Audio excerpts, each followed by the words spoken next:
Once there was a young man who lived high on a mountaintop, all alone in a cozy logwood home. And this young man had most everything he could possibly want in life. Everything, that is, except for one thing. And that one thing bothered him night and day and night, and often right into the twilight. See, this one thing was like a burning in his bosom, but not so true.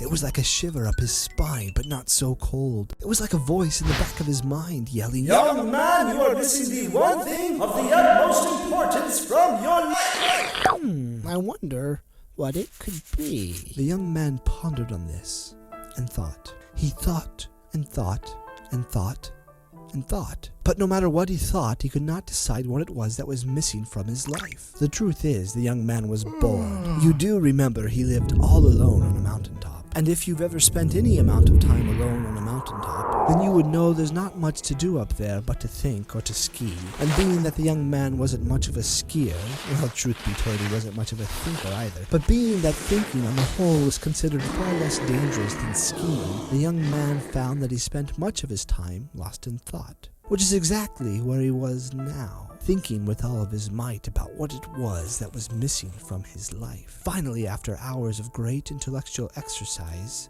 the young man decided he had no luck. "I wonder where my luck has gone," he said, and immediately reverted into thought.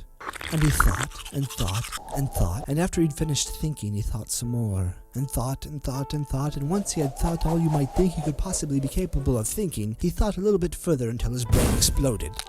So he decided to go ask the wise old lady that lived 2 mountains over where his luck had gone. "Only God could tell you that, dearie." God? Who is this God? Where can I find this God? "He lives in the east, at the edge of the world." "I will travel to find this God, and I will ask him what has happened to my luck." And the next day, the young man did just so. He rose early and started walking, and he walked and walked and walked until he had walked a day, a week, a month, a year, and he had walked a year and a day, which brought him to a clearing in the forest. And on either side of that clearing, the young man found wolves. On the left side, the wolves were big and strong and hairy and sharp-toothed and looked to be of a generally ferocious nature.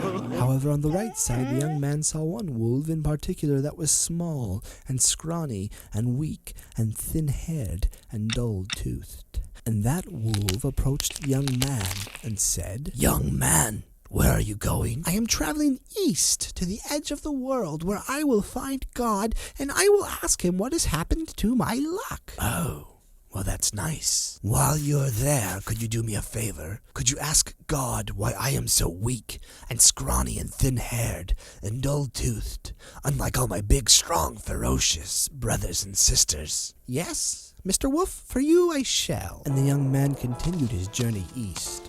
And he walked a day, a week, a month, a year, and he walked a year and a day until he came to a small, emaciated tree in the middle of the woods. This tree was much thinner than all the other trees, and had much fewer branches, and very little leaves, and one of those leaves fell from one of those branches and floated down to the ground, falling before the young man's feet. The young man bent down to pick it up, and the tree said, "Young man, where are you going?" "I am traveling east to the edge of the world where I will find God, and I will ask him what has happened to my luck." "Oh, how wonderful. While you're there, could you do me a favor? Could you ask God why I am so small and thin, and why I have so few branches and even fewer leaves?" "Yes, Sir Tree, for you I shall." And the young man continued his journey east, and he walked a day, a week, a month, a year, and he walked a year and a day until he came to a quiet white cottage that was surrounded by a square picket fence. The young man opened the gate, and inside the fence he found the most lovely garden he had ever seen, filled with the most wonderful flowers that he had ever laid eyes on. that produced the most incredible aromas he had ever smelled. The young man knocked on the cottage door, and inside was the most beautiful woman he had ever met, and she invited him in for the most delicious dinner he had ever eaten. And the two of them stayed up laughing and talking late into the night, when the beautiful woman finally asked him, Young man, where are you going? I am traveling east to the edge of the world where I will find God, and I will ask him what has happened to my luck. Oh, that's fantastic! While you're there, could you ask God why it is that I'm so lonely? Yes, for you I shall. And the next day he continued his journey east, and he walked a day, a week, a month, a year, and he walked a year and a day until he came to the edge of the world. And there, floating over a dark void of nothing, on a silver-white cloud stood God. And the young man approached God and said, Excuse me, God, I've come to ask you why it is that I have no luck. And God looked him right in the eyes and said with the voice of thunder, It is because you are stupid. And the young man burned and shivered, and the voice in his head went mute. I have given you all the luck in the world, but you are blind to it. You must open your eyes to see it. Okay, what do you want me to do? You must open your eyes.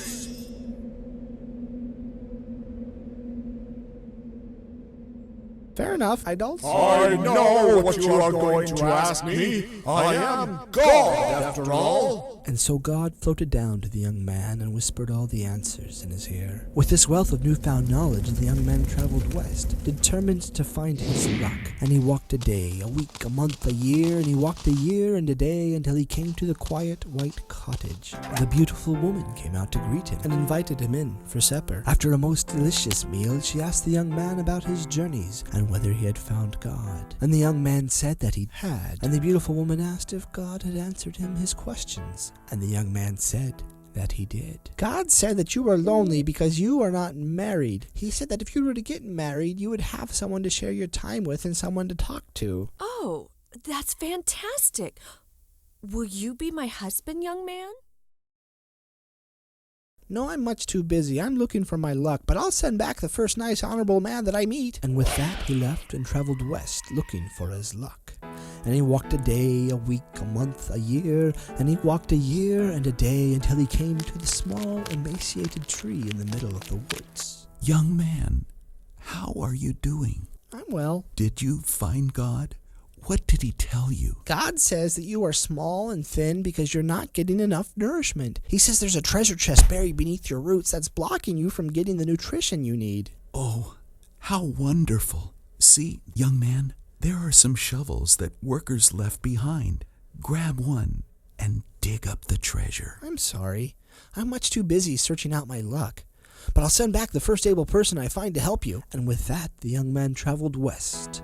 And he walked a day, a week, a month, a year, and he walked a year and a day until he came to the weak and scrawny wolf in the forest. Young man, did you find God? Yes! Well, what did he tell you? He says that you are not strong like your brothers and sisters because you do not hunt or eat enough. Furthermore, you are to devour the first dumb animal you come across. And the wolf did just that.